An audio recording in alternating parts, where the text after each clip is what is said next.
Bonjour à toutes et à tous. Nous allons conclure ce cours sur les sous-espaces vectoriels en donnant brièvement une définition importante qui est celle de supplémentaire. Donc, on va se placer encore une fois dans le même cadre habituellement, c'est-à-dire que E est un K-espace vectoriel et puis K c'est bien sûr R ou C. Et donc, une définition.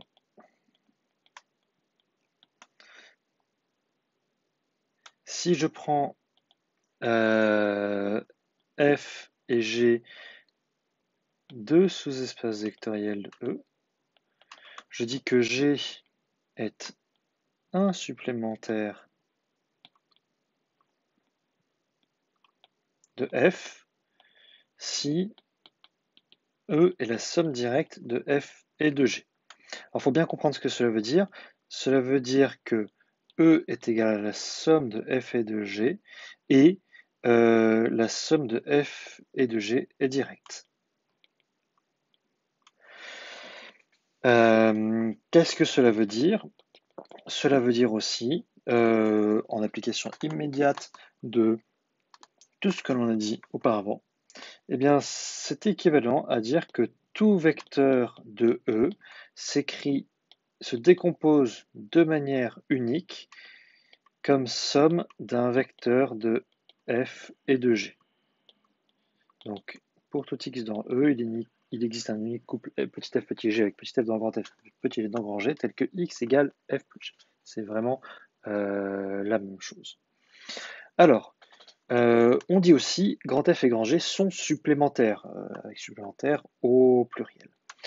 J'insiste bien entendu sur le 1 supplémentaire.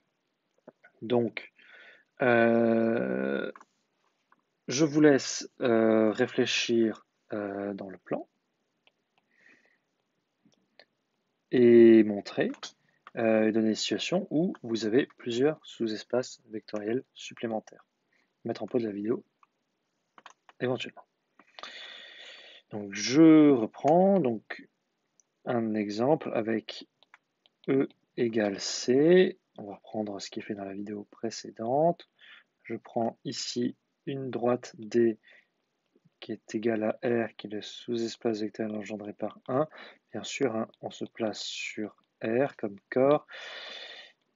On prend ici la droite des imaginaires purs, des primes qui est égale à IR, le sous-espace vectoriel engendré par I, et puis on va prendre une autre droite. Hop. Ici, je vais appeler des secondes, et on va dire par exemple le sous-espace vectoriel engendré par 1 plus I. Et ce que l'on montre, c'est que C est égal à la somme directe de D et de D', et puis par exemple la somme directe de D et de D secondes.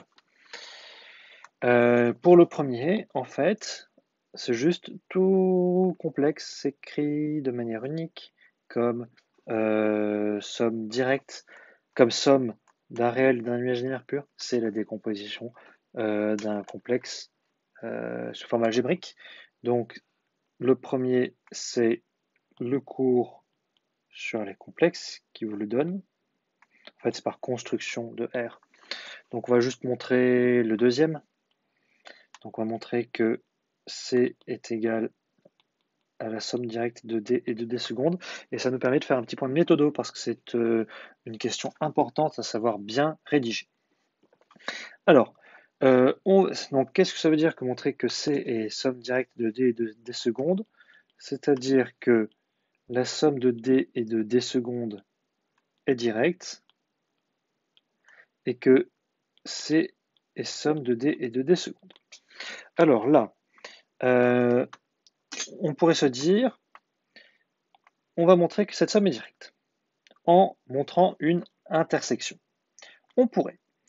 Je vais le faire pour vous montrer que c'est très facile.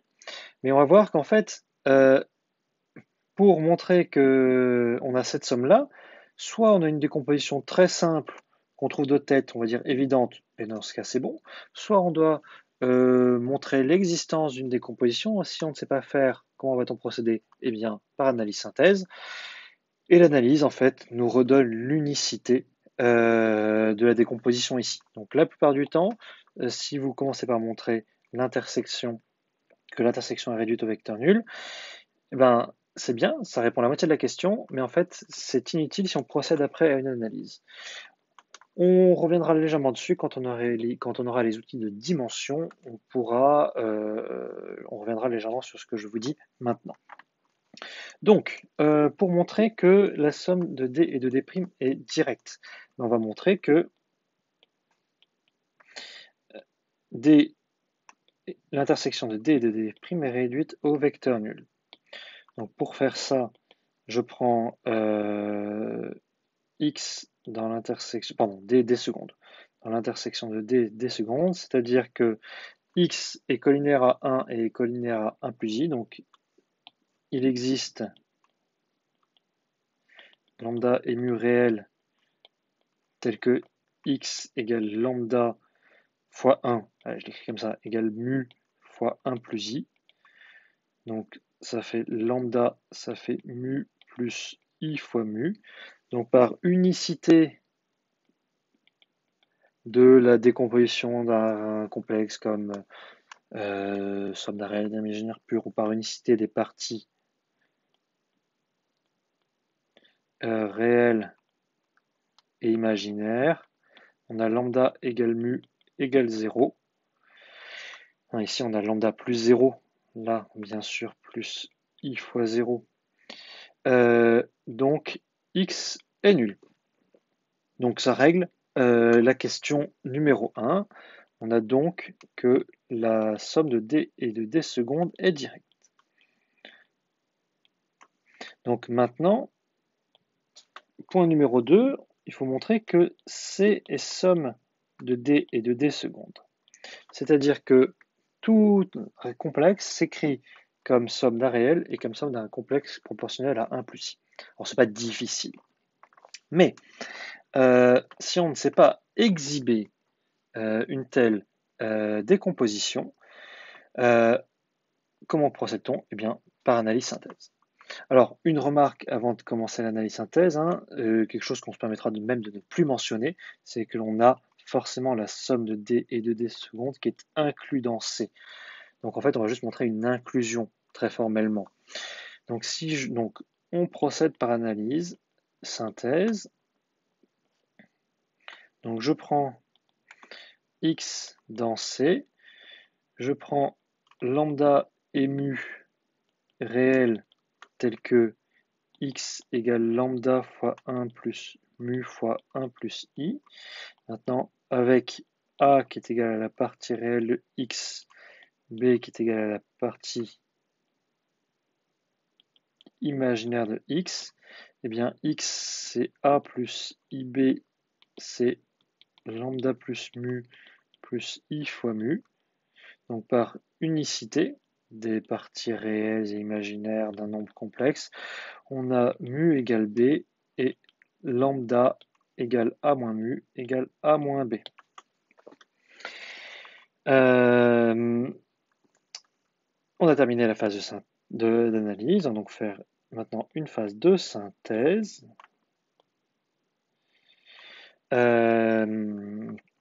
Donc je prends X dans C, je prends A la partie réelle de X et B sa partie imaginaire.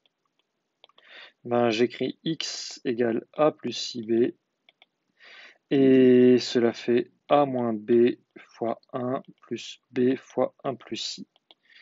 Donc ça, c'est bien un réel et ça, c'est bien un élément de notre droit D secondes. Donc X s'écrit bien comme vecteur, comme somme d'un vecteur de D et de D secondes. Conclusion, on a bien notre deuxième point que C est somme de D et de D secondes. Encore une fois, dans cette phase d'analyse ici, eh bien, on a obtenu l'unicité qui montre que la somme est directe. Donc la phase d'analyse montre que la somme de D et de D secondes est directe. Donc d'un certain point de vue, il n'y a pas forcément besoin au début d'étudier l'intersection. Encore une fois, c'est pas forcément mal parce que c'est facile et ça permet de traiter quand même la moitié de la question. Et on reviendra sur ces problèmes dès qu'on aura les outils de dimension. Maintenant, une dernière remarque, c'est de voir qu'en fait, cette notion-là, on l'avait déjà manipulée depuis longtemps, en fait. Ça a été même la première analyse synthèse qu'on avait faite ensemble.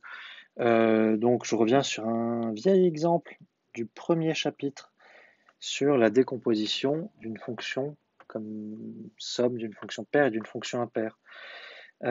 Si je prends E, l'ensemble des fonctions, on va dire réelles, on va simplifier les notations, I, l'ensemble des fonctions f, donc réelles, on va dire dans E, qui sont impaires, P, l'ensemble des fonctions réelles qui sont paires. Alors en fait, qu'est-ce qu'on a montré dans le premier cours? C'est que toute fonction réelle s'écrit de manière unique comme somme d'une fonction paire et d'une fonction impaire. Donc on a montré que ces deux ensembles P et I sont supplémentaires dans E, c'est juste ça. Et si vous regardez bien ce qu'on a fait, en fait, on a fait une analyse synthèse très proche de ce que l'on a fait dans l'exemple précédent. Pas exactement la même, mais vraiment très proche. Donc, on manipulait déjà ces notions, et puis en fait, on va continuer à le faire assez souvent. Donc, j'insiste, méthode, ce qu'il faut retenir, définition supplémentaire, bien retenir que l'on a toujours juste un supplémentaire, il n'y a bien sûr pas d'unicité, vous le voyez ici.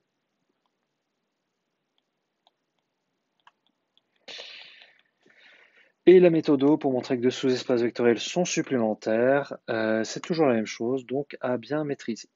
Et voilà pour cette vidéo.